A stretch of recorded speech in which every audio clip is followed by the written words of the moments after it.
Hey guys, warm welcome to all of फ्राइस्ता academy. और हम पढ़ रहे हैं क्लास 10 साइंस का चैप्टर नंबर 12 विद्युत यानी इलेक्ट्रिसिटी। और आज है इसका लेक्चर नंबर 9।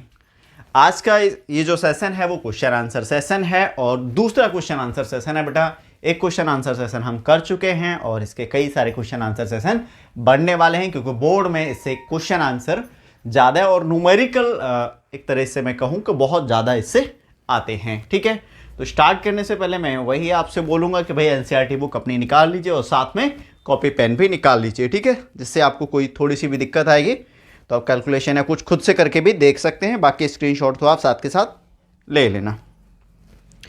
तो हम क्वेश्चन कर चुके थे पेज नंबर 237 के, है ना। आज हम क्वेश्चन करेंगे पेज नंबर 240 के बेटा। पेज नंबर 240 निकाल लीजिए और पहला क्वेश्चन देखते हैं क्या है। इसमें तो न्यूमेरिकल ही है बेटा। पेज नंबर 240, ठीक है। पहला प्रश्न इसका जो है वो ये है कि जब डी ए बी, है ना, मतलब इसमें कई सारे वो दे रखे हैं। जैसे मैं लिख लेता हूं पहले 1 ओम, और मान लो यहां पे है 10 की पावर 6 ओम। बी में है 1 ओम, ठीक है, और 10 की पावर 3 ओम, ठीक। इसके बाद ये है 10 की पावर 6 ओम के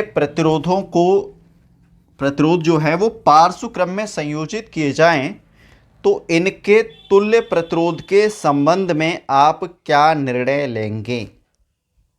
ये है भाई, और कुछ नहीं है। तो इनको पार्श्व क्रम में अपने को संयोजित करना है और फिर देखना है इनका जो प्रतिरोध आएगा, ठीक है, तुल्य प्रतिरोध आएगा वो कितना रहेगा और क्या है। पहले करके देखते हैं, ठीक है, फिर देखते हैं अपन क्या है। तो पहला तो एक ये है प्रश्न और एक आपका दूसरा ये है। तो पहले अपन कर लेते हैं ए वाला, क्लियर। तो इसको मान लेते हैं R1 और ये हो गया बेटा आपका R2, ठीक है। तो हमें निकालना है RP। तो 1/R1 1/R2, ठीक। 1/RP is equal to 1/R1 मतलब 1, और 10 की पावर 6 का मतलब हो जाएगा 6 जीरो यहाँ पे आ जाएंगे, क्लियर। एलसीएम लोगे तो कितना रहने वाला है बेटा। एलसीएम आपका जो रहेगा वो इतना ही रहेगा, और ये इधर ये इधर। एलसीएम लेना तो अच्छे से आता है ना, 1/RP। तो यहाँ पे हो जाएगा, ये इसके साथ ऐड हो जाएगा 3 4 5, ये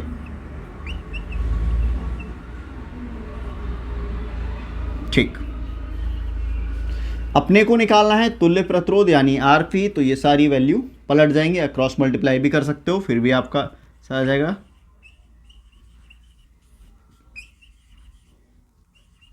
ये तुल्य प्रतिरोध आएगा, ये आप इसका डिवाइड करके भी निकाल सकते हैं। तो देखो अपने को यहाँ पे एक चीज देखने को मिल रही है, ये जो वैल्यू अपने को दे रखी है, ठीक है, कितना है ये आपका सैकड़ा, ये आपका 1000 और ये आपका लाख यानी 10 लाख, ठीक। यहां पे सैकड़ा में 1 है, 1000 10 लाख, ये 10 लाख 1 है और ये 10 लाख। तो इसका भाग इसमें देंगे तो वैल्यू जो आएगी वो 1 से कम आएगी। तो इसका मतलब ये है जो तुल्य प्रतिरोध है उसकी वैल्यू 1 से कम है, ठीक। यहां पर बस यही अपने को लिखना है और कुछ यहां पे कुछ करना भी नहीं है, ठीक है। तो तुल्य प्रतिरोध से क्या निष्कर्ष निकालेंगे, यही करना है। अब आ जाते हैं क्वेश्चन नंबर, ये तो हमारा हो गया एक पार्ट। अब आप देख लो बेटा वी वाला। इसमें क्या करना है कि तीनों को पहले तो फॉर्मूला है ना, लिख लेते हैं। ये R1 R2 और R3। अब फॉर्मूले में वैल्यू पुट कर दो बेटा आप। 1/R, R1 का 1,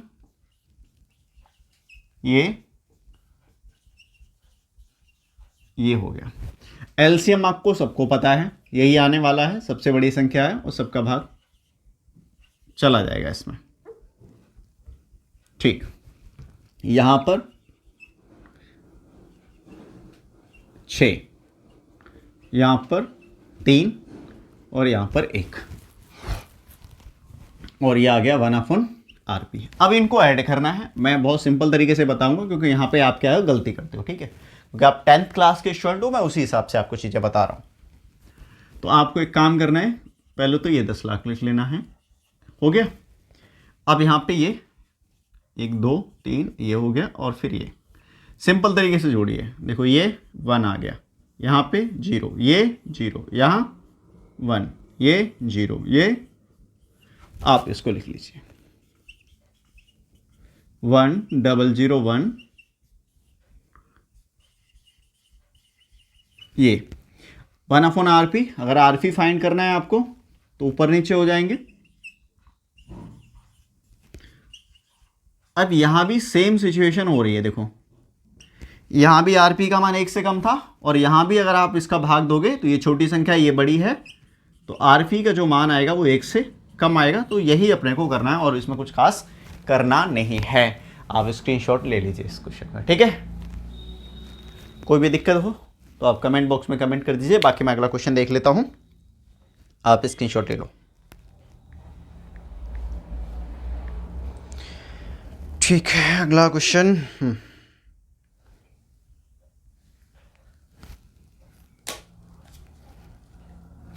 साथ साथ पढ़ता हूं बेटा, आप भी पढ़िए, और इसको रेज भी कर देता हूं।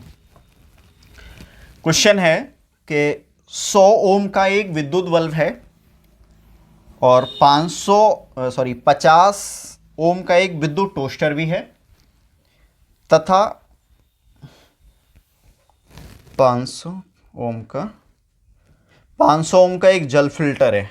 मतलब 3 चीजें, एक 100 ओम का विद्युत बल्ब, एक 50 ओम का बेटा यहाँ पे टोस्टर है, और 500 ओम का क्या है, जल का फिल्टर।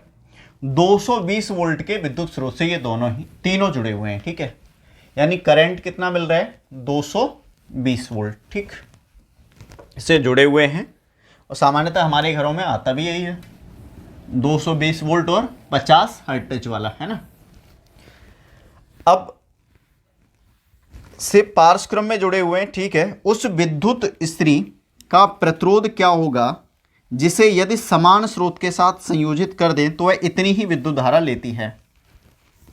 अच्छा, इतनी विद्युत धारा लेती है तो उसका मतलब उसका भी प्रतिरोध इतना ही होगा, इन सबके बराबर होगा, ठीक है। तीनों युक्तियां लेती हैं। यह भी ज्ञात कीजिए विद्युत स्त्री से कितनी विद्युत धारा प्रवाहित होगी। कुल मिला के करंट पता करना है बेटा, सिंपल सी बात है। तो सबसे पहले ये कहने का मतलब ये है इनका कि जो तीनों चीजें हैं, जितना वो करंट ले रही हैं उतना ही करंट कौन लेता है, विद्युत स्त्री लेती है, ठीक है, यानी प्रेस। तो सबसे पहले एक काम कर लेते हैं, अपन तीनों का रेजिस्टेंस निकाल लेते हैं। तीनों पैरेलल में जुड़ी हुई हैं, यानी समांतर क्रम में जुड़ी हुई हैं, और तीनों का मैं लिख लेता हूं, ठीक है। पहले तो यहां पर प्रश्न नंबर 2 है, और आपका R1 जो हो जाएगा वो 100 ओम है, ये विद्युत बल्ब का है। R2 आपका ये विद्युत टोस्टर है 50 ओम, और R3 जो है वो 500 ओम है, ये जल फिल्टर है, और V जो है वो 220 वोल्ट है, ओके। ये चीजें हैं। अब ये जो है तीनों समांतर क्रम में जुड़े हुए हैं। समांतर क्रम में है तो कुल रेजिस्टेंस, देखो इसका जो कुल रेजिस्टेंस होगा वही विद्युत स्त्री का होगा। तो एक काम करते हैं, कुल रेजिस्टेंस निकाल लेते हैं, 1/R1, 1/R2 और 1/R3। अब यहां पे देखो थोड़ा इसको नीचे कर लेते हैं। 1/R1 मतलब 100 हो जाएगा, इसका हो जाएगा 50, और ये आपका 500, ठीक है। एलसीएम कितना होगा बेटा, फटाफट बताओ मेरे को। सिंपल सी बात है, 500 ही हो रहा है। अब 100 का 500 में कितने बार जाता है, 5 बार भाग जाता है ना, तो यहाँ 5, 10 बार जाता है, और यहाँ 1 बार। ऊपर कितना हो गया 16, नीचे कितना हो गया 500, 1/RP। तो RP जो कितना हो जाएगा, ये हो जाएगा 500/16, 16। ठीक, इसको अपन काट सकते हैं, अगर 2 से काटोगे आप जनरली तो ये 8 और ये 250, फिर 2 से काटोगे ये 125 और ये 4, तो आरपी बराबर हो जाएगा 125/4 ओम। ठीक, अभी इतना ही रहने देते हैं क्योंकि अपने को फाइनली ये तो निकालना नहीं है, तो इसको अपन पॉइंट में निकालेंगे।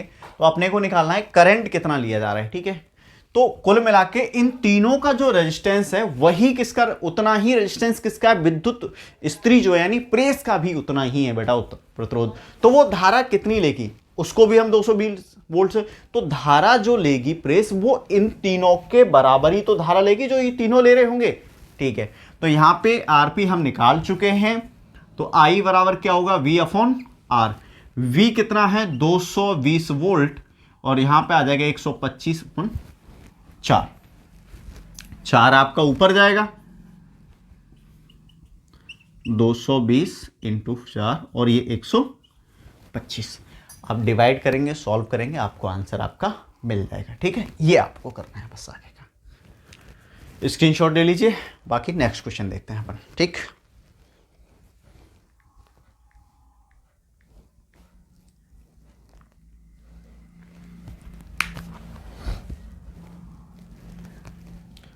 ले लिया। नेक्स्ट तो आपका बेटा थियोरेटिकल है, इसके बाद फिर न्यूमेरिकल है, तो इरेज कर दूं मैं। थियोरेटिकल क्वेश्चन है तो मैं इसको साथ के साथ पढ़ दूंगा। श्रेणी क्रम में संयोजित करने के स्थान पर विद्युत युक्तियों को पार्श्व क्रम में संयोजित करने के क्या लाभ हैं। मतलब अगर हम सीरीज में नहीं, जैसे हम सीरीज में जैसे जोड़ने की जगह हम उनको पार्श्व क्रम में क्यों जोड़ते हैं।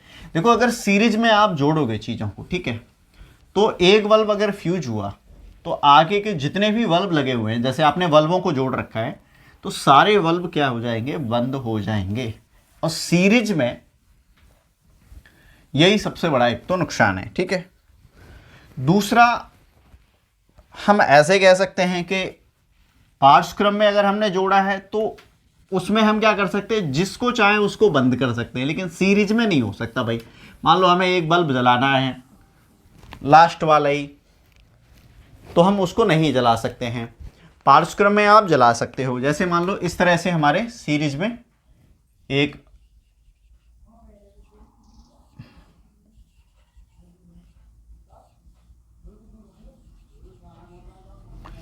ये आपका बल्ब है। ठीक है, अब ये वाला बल्ब अगर फ्यूज हो गया तो सीरीज में, अगर ये भी सीरीज में ही है तो सारे बल्ब बंद हो जाएंगे।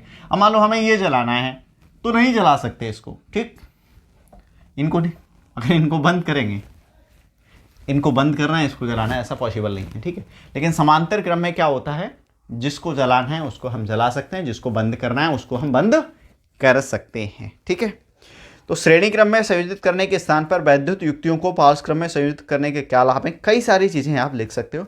और दूसरा, प्रतिरोध की बात करें तो प्रतिरोध में भी फर्क पड़ता है। प्रतिरोध का मान क्या हो जाता है ना, अगर सीरीज में रखोगे तो ज़्यादा होता है, सिंपल सी बात है। जैसे आपने देखा होगा यहाँ पे 2, यहाँ पे 3 है और यहाँ पे 4 है, तो टोटल जुड़ जाएगा। लेकिन अगर आप इसी को समांतर क्रम में करोगे तो कम आएगा। ठीक है, तो ये भी है, यानी सीरीज में प्रतिरोध भी बढ़ जाता है और समांतर क्रम में प्रतिरोध भी कम हो जाता है। धारा अच्छे से प्रवाहित होती है किस क्रम में, समांतर क्रम में। ठीक, तो ये तो थ्योरेटिकल क्वेश्चन था। क्वेश्चन नंबर 4 देखिए बेटा आप। क्वेश्चन नंबर 4 क्या है, 2 ओम, 3 ओम तथा 6 ओम के 3 प्रतिरोधक अपने को मिलने वाले हैं। ठीक है, और संयोजित करके कुल प्रतिरोध हमें दे रखा है। बहुत इंटरेस्टिंग क्वेश्चन है। एक तरीके से ये मान के चलो आपके लिए एक गेम है और आप इसको खेलें, है ना। आपको पता है श्रेणी क्रम में जोड़ते हैं, समांतर क्रम में जोड़ते हैं, और आपको दे दिए जाएं कि भाई R1, R2 और R3 3 प्रतिरोध, एक है 2 ओम, एक है 3 ओम, एक है 6 ओम। और आपसे कहा जाए भाई इस तरीके से जोड़ो कि पहला जो आंसर आए वो आए 4 ओम, दूसरा आंसर हमें चाहिए 1 ओम। ठीक, समझ गए। पहला आंसर आपसे मांग रहा है 4 ओम और दूसरा आंसर मांग रहा है 1 ओम। क्लियर, अब आ जाओ। अपने पास प्रतिरोध है तो एक काम करते हैं, देखो अगर 4 ओम मांगे, 1 ओम तो हो गया सबसे कम, बहुत कम आ रहा है, ठीक है। तो कम के लिए हम क्या करेंगे, जब भी अपने को कम निकालना हो तो हम इनको जोड़ेंगे समांतर क्रम में। अब 4 अगर इनको सबको जोड़ रहे हैं तो बहुत ज्यादा हो रहा है, तो इसमें क्या है समांतर, और देखो 2 और 3 5 और 6 11, तो श्रेणी क्रम तो नहीं है, सारे श्रेणी क्रम में नहीं है। तो क्या होगा, हो सकता है इसमें कुछ श्रेणी क्रम में हो, कुछ क्या 3 ही तो है। तो एक काम कर लेते हैं, पहला हम श्रेणी क्रम में ले लिए, ऐसे बना लिया, और 2 हमने इस तरह से ये कर लेते हैं, ठीक है। ये यहां पे 2 3 और 6, इसका पहले निकाल के देखते हैं इस स्ट्रक्चर को। पहले मैंने एक सिंगल ले लिया और 2 को इस तरह से ले लिया, एक बार में आ जाए तो ठीक है, नहीं है तो हम इसको चेंज करेंगे। चेंज कैसे करेंगे, फिर क्या करेंगे, इसको ले लेंगे, इसको अलग कर लेंगे। तो पहले ये तो आपका हो गया R1, ये R2 और ये R3, तो पहले इनको सॉल्व कर लो आप। तो RP बराबर क्या हो जाएगा, 1/RP बराबर 1/R2 1/R3। R2 की वैल्यू है बेटा 3 और R3 की वैल्यू है 6, एलसीएम दोनों का हो जाएगा 6, 3 का यहाँ पे 2 बार और ये 1, तो कुल मिला के बेटा RP जो आएगा आपका ये 1/2, तो RP आ जाएगा 2। तो इसका मतलब है इतने का प्रतिरोध आ रहा है 2, और ये 2 पहले से ही है, तो टोटल आपका अब क्या आ जाएगा, R1 प्लस RP यानी 2 ओम प्लस 2 ओम यानी 4 ओम। तो पहली बार में अपना सही हो गया भाई, यही आपका स्ट्रक्चर बनेगा। मतलब इस तरीके से हम प्रतिरोधों को जोड़ेंगे। अब कम की बात कर रहे हैं तो कम के लिए एक काम करेंगे, तीनों को हम समांतर क्रम में लेके देखते हैं, फिर देखते हैं अगर आता है तो ठीक है, नहीं तो थोड़ा प्रोसेस चेंज कर लेंगे। यहां हो गया 2 ओम, ये 3 ओम और ये बेटा हो गया 6 ओम। अब 1/RP मैं डायरेक्ट लिख रहा हूं, 2 3 और ये 6। आ जाओ भाई, एलसीएम हो गया आपका 6, 2 का कितने बार जा रहा है, 3 बार, 3 का 2 बार, 6 का 1 बार, 1/RP। ऊपर भी 6 नीचे भी 6 मतलब 1, तो RP बराबर क्या आ गया 1, मतलब RP मतलब पैरेलल यानी समांतर क्रम में हम इसको रखेंगे तीनों को, तो ये आ जाएगा। तो आपका आंसर हो गया क्लियर, स्क्रीनशॉट ले लीजिए। अगला क्वेश्चन देख लेते हैं।